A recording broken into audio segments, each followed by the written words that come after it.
In the dim light of medieval cathedrals, where the stone seems to whisper forgotten stories, grotesque figures rest, watching in silence for centuries. With bulging eyes, razor-sharp fangs, and twisted wings, they project themselves from great heights like petrified sentinels. Many consider them mere architectural flourishes, creatively carved spouts to channel rainwater away. But what if that explanation were only the surface of a far deeper secret? Imagine walking alone through an abandoned cloister while the wind hisses between arches and columns. You lift your gaze and see a pair of sculpted eyes staring back at you, as though the stone itself were breathing in that instant. What inspired such monstrosities on the facades of sacred places? Why, among saints and angels, were creatures placed that resembled demons? In this video, we will explore the hidden function of gargoyles, figures that, according to ancient traditions and the murmurs of forgotten manuscripts, were not carved merely to beautify or to funnel rainwater. They were positioned at strategic points as barriers against invisible malevolent forces, guardians of the threshold between the world of the living and the realm of shadows. More than mere stone, they were vessels of intention, mystical seals embedded in architecture, traces of a spiritual battle waged within the walls of churches. Prepare to revisit medieval rooftops with new eyes, for the gargoyles that watch from above may guard secrets that history tried to bury, but which never stopped watching. At the dawn of the Middle Ages, when the Christian world was still consolidating its foundations upon the ruins of the Roman Empire, fear was a constant presence. Fear of hell, of the unknown, of hidden sins, and above all, of the invisible forces that roamed the earth. It was in this climate of spiritual and material insecurity that the gargoyles emerged, petrified creatures more fitting for nightmares than sacred architecture. The origin of the term gargoyle stems from the Old French gargouille, which in turn relates to the Latin gurgulio, evoking the guttural sound of water coursing through a throat. This etymology already hints at its practical function. They were, first and foremost, carved stone gutters designed to divert water away from a building's foundations. Yet this mundane utility was soon covered by a thick layer of somber symbolism. In the earliest Gothic cathedrals, especially from the 12th century onwards, gargoyles began to take on ever more grotesque forms. They were not only deformed animals, but hybrids of man and beast, skeletal figures, faces frozen in eternal agony. The contrast with the angels and saints on the facades was shocking. Why, in a space consecrated to the sacred, insert images so profane? The most accepted answer at the time lay in the symbolic power of these creatures. They were seen as manifestations of sin, as visual warnings to the faithful about what awaited them outside the church's protection. However, there was something beyond this moral pedagogy. Older priests and monks whispered that gargoyles not only represented evil, they fought it. In an era when the invisible was as real as stone, it was believed that churches were perpetually besieged by demons and wandering spirits. The temple's sanctity alone was not enough to keep these forces at bay. Physical barriers were needed, stone talismans to intimidate evil, much like ritual masks frightened malevolent spirits in ancient cultures. Gargoyles thus became carved exorcisms, monstrous sentinels placed aloft to confront chaos head-on. Unsurprisingly, many were positioned at the most vulnerable corners of buildings, at the junctions between heaven and earth, where it was believed invisible portals could open. At these symbolic edges, between the world of humans and that of spirits, a fierce watchman was required. The horrendous appearance of gargoyles was not aesthetic, it was magical. They mimicked what was feared in order to repel what could not be seen. Medieval chronicles record monks commissioning specific gargoyles after nights of apparitions or outbreaks of demonic visions. Some of these sculptures were inspired by collective nightmares or by confessions of possession. This produced unique carvings, custom-made for the evil they needed to deter. Many gargoyles bore no name, but they carried an invisible spiritual signature, an intention sealed at the moment of creation. Thus, gargoyles did not emerge as architectural whimsy. They were born of a visceral need for protection in an age when the spiritual world was more tangible than the physical. They represented a pact between stone and faith, between art and exorcism. In every frozen snarl, in every sculpted claw, lay humanity's attempt to face the abyss with the tools at its disposal, and it was only the beginning. In the gloom of the work sites of great cathedrals, hidden from the eyes of nobles and the faithful, the sound of chisels was often accompanied by murmurs. These were not merely instructions or sacred chants. Some craftsmen, according to forgotten records and whispered legends among the cold stones, intoned ancient prayers, veiled invocations and words of power absent from the church's official books. To carve a gargoyle was not merely an act of construction. It was, for many, a ritual. The Middle Ages was an ambiguous period where official religiosity coexisted with popular practices deeply rooted in pre-Christian traditions. Many of the masons who worked on grand cathedrals belonged to closed fraternities, with their own symbols, codes, and knowledge inherited from older times. Within these guilds, there circulated stories of masters who taught how to imprison a spirit in stone or to invoke a guardian entity during the act of carving. In this context, gargoyles became not only representations of evil, but vessels of magical force.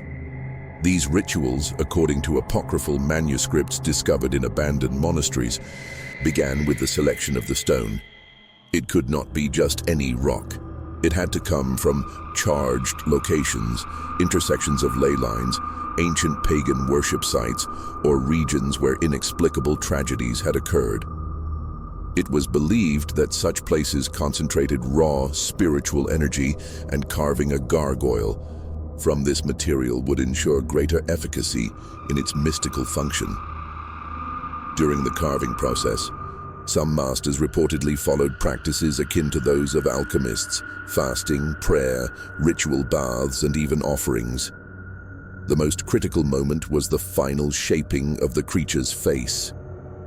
The eyes, some legends say, could only be carved on nights of the waning moon, or during storms when the veil between worlds was thinnest. It was at that hour that the breath of vigilance was invoked, a prayer or spell that endowed the gargoyle with its mission to watch, to protect, and, if necessary, to act. Obscure accounts, especially those preserved in forgotten libraries of Eastern Europe, reference a grimoire known as Vox Lapidis, the voice of stone. Attributed to an excommunicated monk, this book taught how to create gargoyles that would not only repel evil, but absorb it. They would act as spiritual filters, imprisoning within themselves the essence of whatever tried to pass through the sacred walls. Yet the text warned that such creatures could not be forgotten. They required attention, periodic prayers, and in some cases symbolic sacrifices, such as the burning of incense or small organic objects placed within the statue's mouth.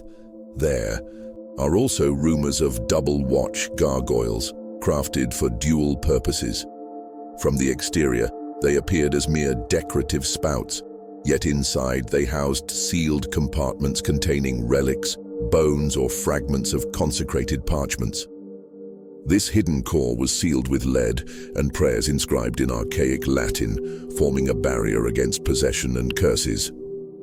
Such sculptures have been found in the ruins of churches in Brittany and northern Italy, always in places that had experienced outbreaks of collective madness or supernatural phenomena. One of the most intriguing cases comes from an isolated Bavarian abbey, where monks recorded in their diaries that, after installing a series of gargoyles carved during the Black Death, the nightly screams ceased. Shadows no longer moved through the corridors. But one unsettling detail remained. Each morning, the floor beneath the gargoyles appeared covered in a dark powder resembling soot. Its origin was never discovered. These practices, though never officially acknowledged, coexisted with Catholic doctrine in silence. The Church, wary of heresy, turned a blind eye to what it considered harmless superstition, as long as the outcomes protected the sacred. Thus, the most orthodox clergy ignored that, in the very entrails of their own cathedrals, ancient protective rituals were carved with each new gargoyle, perpetuating an unseen network of defenses that arose not only from heaven, but from the earth. Gargoyles were therefore more than mere art. They were sanctified sentinels, fashioned by hands that knew both faith and the occult. Silent guardians, born amid forgotten rituals, with eyes that not only saw but remembered. At nightfall, when the last bells fell silent and the world plunged into darkness, some swore they saw movement atop church roofs. Whispered rumors spread through villages, especially on stormy nights, about eyes glinting in the shadows, claws twitching in the gloom, and muffled snarls echoing from stone walls. Such tales were almost always dismissed, attributed to fear, to wine, or to madness. Yet over the centuries, persistent stories shaped a chilling possibility. What if, at certain moments, gargoyles truly awoke? In Normandy, an age-old legend surrounds Rouen Cathedral, where a winged dog gargoyle supposedly descended from the belfry one night in 1348, when the plague ravaged the city. An anonymous monk wrote that for 3 nights in succession, townsfolk heard howls ripping through the sky, accompanied by the stench of burning flesh at dawn. On the 4th day, the plague receded suddenly in the cathedral's vicinity, while intriguingly, the gargoyle bore fresh cracks, as though it had battled something unseen. Another account comes from Silesia, where a small 13th century church displays a solitary gargoyle with distinctly human features, unlike any others. Locals call it the Stone Priest. Legend has it that during the Protestant Reformation, a local priest practicing forbidden rites was petrified as punishment. Ever since, on each anniversary of the priest's death, his statue subtly changes position, as if writhing in agony. Photographs taken over the years reveal almost imperceptible differences: the tilt of the head, the parting of the lips, yet enough to fuel fear. In Tuscany, more recent records exist. In 1823, after a violent storm damaged the structure of San Galgano Abbey, a group of restorers claimed to have heard heavy footsteps and the rustle of wings scraping across the roof. One of them, a young sculptor named Lorenzo Fiore, vanished during the night. His body was never found, but his satchel was discovered at the tower's summit alongside deep scratches in the stone, as though something with gigantic claws had climbed there. A few months later, a long damaged gargoyle depicting a knight impaled by demons was mysteriously restored, though no one had touched it. These stories might be dismissed as local superstition, were it not for the recurrence of certain patterns. Many manifestations occurred during times of great collective distress: plagues, wars, heresies. The ancients believed that in such periods, the veil between the physical and spiritual worlds grew thinner. And it was precisely then that gargoyles, guardians of the invisible, became most active, as if they felt compelled to intervene. There are also less spectacular but equally disturbing records. Visitors to medieval abbeys report nausea or vertigo when passing beneath certain gargoyles. Some of these, according to contemporary dowsers, emit anomalous electromagnetic frequencies, as if they stored some form of residual energy. In certain cases, even electronic equipment fails when pointed at these sculptures. How can this be explained in millennia-old stone structures? One particularly notable account comes from the Saint-Michel de Cuxa monastery in the Pyrenees. During an archaeological Excavation in the 1970s, a gargoyle was removed for restoration. Thereafter, objects began falling of their own accord in the monks' refectory, and multiple reports surfaced of voices whispering in Latin among the novices. After months of unrest, the gargoyle was returned to its original position, and everything ceased. One monk, before dying, confessed in a letter that he knew the secret. That statue had been created to seal an unpronounceable name, which now stirred when disturbed. But perhaps the most chilling testimony comes from an elderly woman in a Breton village who grew up beside a small chapel adorned with just 3 gargoyles. She recalled that her grandfather would say the statues only rested during the day. At dawn, he claimed, he saw shadows moving on the sacristy floor, even though all the doors were locked. One night, the girl hid to watch. She did not witness the gargoyles moving, but she noticed their faces were different, less aggressive, almost content. The next day, a stranger disappeared from the village. She never looked up again when passing before the chapel. The power of these tales lies in their persistence. They do not appear in official books or reputable documentaries. They circulate from generation to generation like subterranean embers, ready to ignite with each new gaze cast upon those creatures that inhabit the roofs of forgotten churches. And even when viewed through the skeptical lens of modern reason, something remains. A shiver, a hesitation, the sense that somewhere up high, stony eyes still watch and perhaps still breathe. Long before Gothic cathedrals tore through European skies with their soaring spires, the continent was a mosaic of ancestral cults, pagan tribes and elemental religions, forest spirits, animal deities, mountain demons and hybrid entities populated the imagination of ancient peoples. When Christianity finally established itself, it did not erase these beings but often assimilated them, reconfiguring their traits and powers into convenient symbols. Gargoyles may be the most visible heirs of this somber syncretism. A close examination of gargoyle forms reveals that many do not follow a purely Christian logic. Their features do not allude to fallen angels described in the Bible or to demonic creatures of the apocalypse. Instead, there are figures that evoke Celtic dragons, Eastern jinns, Egyptian therianthropes, and guardian spirits from Norse traditions. Gargoyles with bullheads, bat wings, multiple eyes, or serpent tails did not arise from nothing. They are petrified echoes of a time when humanity viewed the world as a field of unpredictable forces.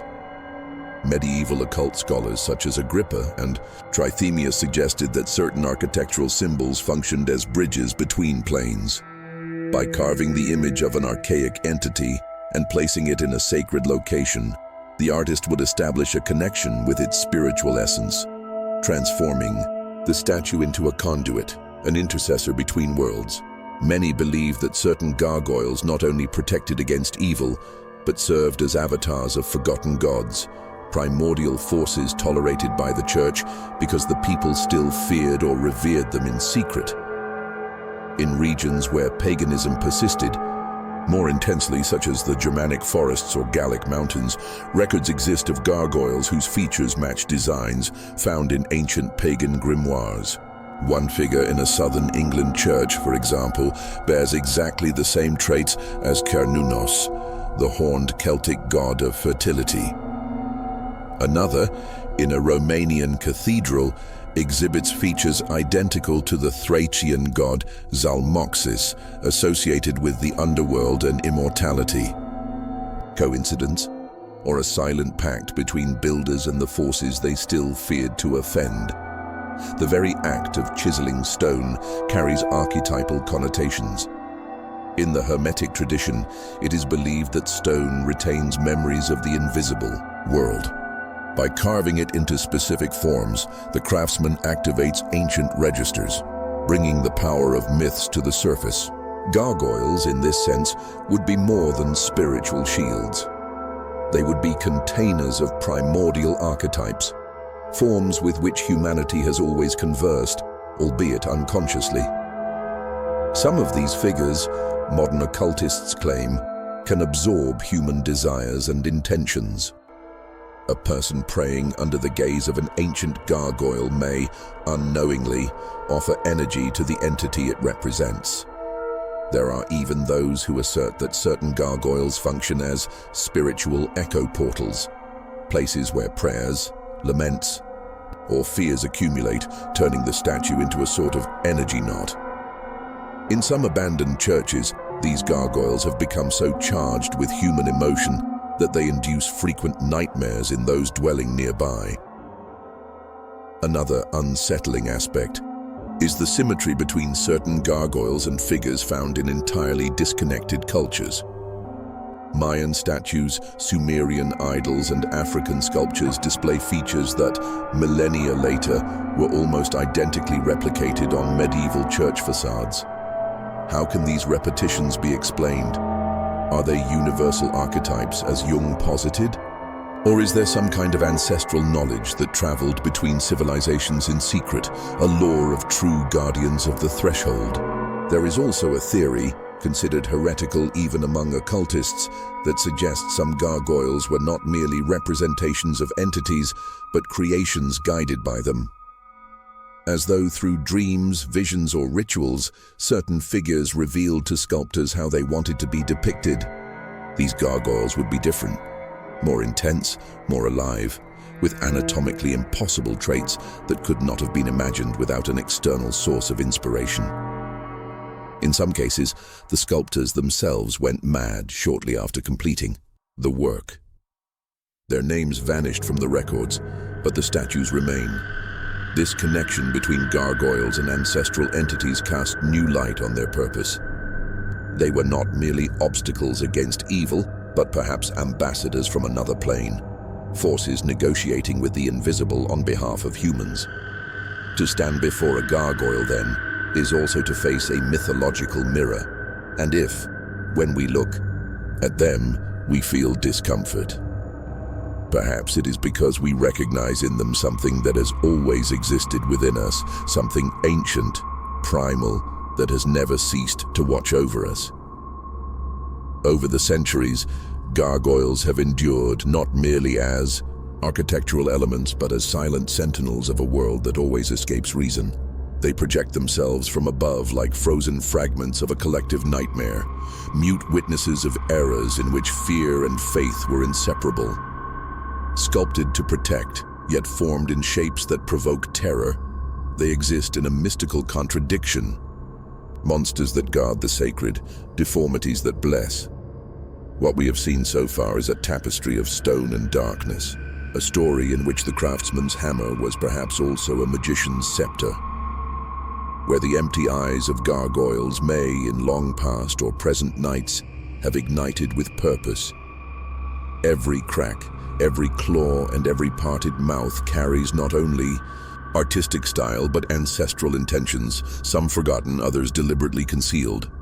Whether as hidden rituals carved in stone, reincarnations of pagan entities veiled by Christianity, or instruments of spiritual defense activated by collective fear, gargoyles represent something far beyond their surface. They are the frontier between the visible and the invisible, between what we dare to admit and what we only whisper when alone. Perhaps as you pass by an ancient church and feel a sudden shiver, you are being watched. Perhaps the creature aloft is not there merely for decoration, but is watching and protecting, or perhaps simply waiting. In the end, gargoyles remain where they have always stood, on the threshold, silent guardians between two worlds, and as long as there are shadows, there will be eyes of stone embedded in church skies reminding us that not everything carved is asleep, until our next descent into the shadows of history.